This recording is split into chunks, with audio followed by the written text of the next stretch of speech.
ఎంతమందికి ఇవ్వాల్సిందో కూడా చెప్పాలి కదా సార్. అట్లా ప్రతిదీ అంతే సార్. సార్ మహాలక్ష్మి 4000 పెన్షన్ వచ్చిందా సార్? 2500 చెప్పింది సార్. అధ్యక్ష ఆర్థిక శాఖ మంత్రులు ఉప ముఖ్యమంత్రి వారు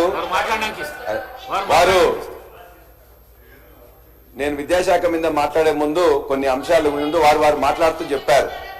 మేము ఆర్థిక శాఖ మంత్రి గారికి ఒక్కటే రిక్వెస్ట్ చేస్తున్నాం. వారు చేసిన ఈ మండలంలో లేకపోతే ఈ యొక్క నియోజకవర్గంలో 20,000 చేసినాం 25,000 చేసినాం అని చెప్పేసి అన్నారు కదా.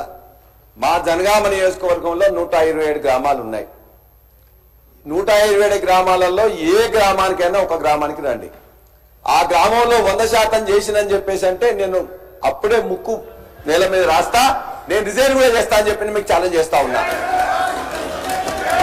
ఏ ఒక్క గ్రామం 127 గ్రామాల్లో రుణమాఫీ అయిపోయిందని చెప్పేసి. అందుకే ఉట్టిగా వాదనల కోసం నెంబర్ల కోసం అది కాదు అధ్యక్ష. మీరు ప్రామిస్ చేసిన దానిలో కొంత 50% వరకు వచ్చింది, మిగతా వాళ్ళకి ఇవ్వండి, వాళ్ళు మొత్తం అడుగుతుందని చెప్పేసి మేము చెప్తున్నాం. అందుకే నా జనగామనే కాదు మీ యొక్క మధుర నియోజకవర్గం అయినా పర్వాలేదు, ఎక్కడికి వచ్చినా కూడా మేము కూడా వస్తాం. మేము తప్పు మాట్లాడినట్లయితే మా యొక్క ఆ రైతుల ముందే నేను ముక్కుని ఎగరేస్తా అధ్యక్ష. అది నేను వదిలిపెడుతున్నా అధ్యక్ష దాన్ని. ఎందుకంటే మేము ఇది మాట్లాడగానే వారు ఎందుకంటే సెంట్రల్ యూనివర్సిటీలో చదువుకున్నారు, మేము ఉస్మాన్ యూనివర్సిటీలో చదువుకున్నాం. వారు కొద్దిగా ఎక్కువగా ఈ యొక్క గోబెల్స్ గురించి వాటి గురించి బాగా తెలుసు అధ్యక్ష.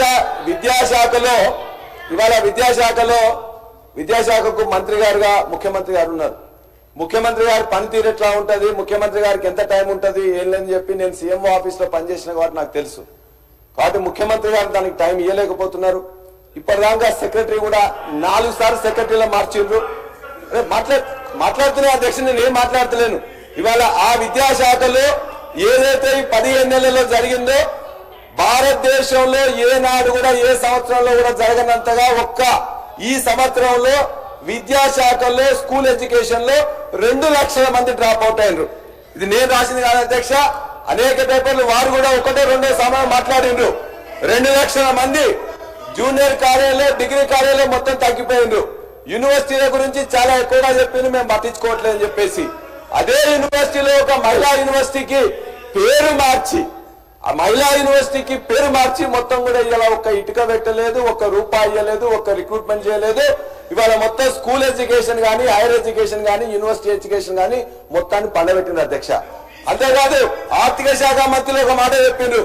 ఆర్థిక శాఖ మంత్రి గారు ఇక్కడే ఎల్ఓపిగా ఉన్నప్పుడు మొత్తం కూడా ఇవాళ ఈ యూనివర్సిటీ విద్యార్థులకు 3,000 రూపాయలు ఇస్తున్నారు, 1,500 రూపాయలు ఇస్తున్నారు. వాళ్ళకు కూడా 3,000 ఇచ్చే పరిస్థితుల్లో మీ ప్రభుత్వం లేదా? వాళ్ళందరినీ కూడా వ్యయంగా ఎందుకు ఎక్స్పెండిచర్ గా భావిస్తున్నారు? ఇది మానవ వనరుల మీద పెట్టిన అది, కాబట్టి మీరు ఎందుకు ఇవ్వట్లేదని చెప్పేసి అడిగారు. మరి వారే ఇవాళ ఆర్థిక శాఖ మంత్రి అయినరు, వారు యూనివర్సిటీ నుంచి వచ్చిన వాళ్ళు. ఇంకో మాట కూడా చెప్పింది, ఇవాళ యూనివర్సిటీలో పేదవాళ్ళు ఉన్నారు, పేదవాళ్ళైనంత మాత్రాన వాళ్ళకి సబ్జెక్ట్ లేకుండా కాదు, వాళ్ళు ఇవాళ చాలా ఇబ్బంది పడుతున్నారు, పెంచుతామని చెప్తే మేము నుంచి 1,500 నుంచి 1,800 చేసి దాన్ని 3 ఏళ్ల నుంచి ₹1 రాలేదు అధ్యక్ష.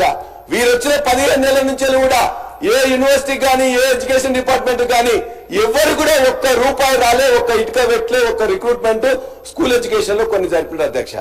అంతే తప్ప కానీ ఎక్కడ చేయలేదు. దయచేసి విద్యాశాఖ మంత్రులుగా ఉన్న ముఖ్యమంత్రిగా నేను విజ్ఞప్తి చేస్తున్నాం, ఇది అందరూ కూడా ఆలోచించి. సార్, నేను పల్లా రాజేశ్వరరెడ్డి గారు ఎడ్యుకేషనల్ ఇన్స్టిట్యూషన్స్ నడుపుతారు, చదువుకున్నవారు, వాస్తవాలు కొంచెం దగ్గరగా మాట్లాడతారని ఆశించాను అధ్యక్ష. వారు మాట్లాడాలని కూడా కోరుకుంటున్నాను, ఎందుకంటే వారు కొంత లెఫ్ట్ ఆర్గనైజేషన్స్ లో కూడా గతంలో పనిచేశారు. కొంత వాస్తవాలు చెప్తే మేము కూడా ఏమైనా పనికొచ్చామంటే వాడుకుంటాం అనుకున్నాం. కానీ మరీ ఇంత బ్లేటెంట్ గా ముఖ్యమంత్రి గారు విద్యాశాఖ చూస్తున్నారు, వారికి సమయం లేదు, ఏమి పట్టించుకోవట్లేదు అని అంటారు. ఇది కరెక్ట్ కాదు అధ్యక్ష. ఒకవేళ మీరు పనిచేసినటువంటి ముఖ్యమంత్రి గారు ఆ రకంగా ఉండి ఉంటారు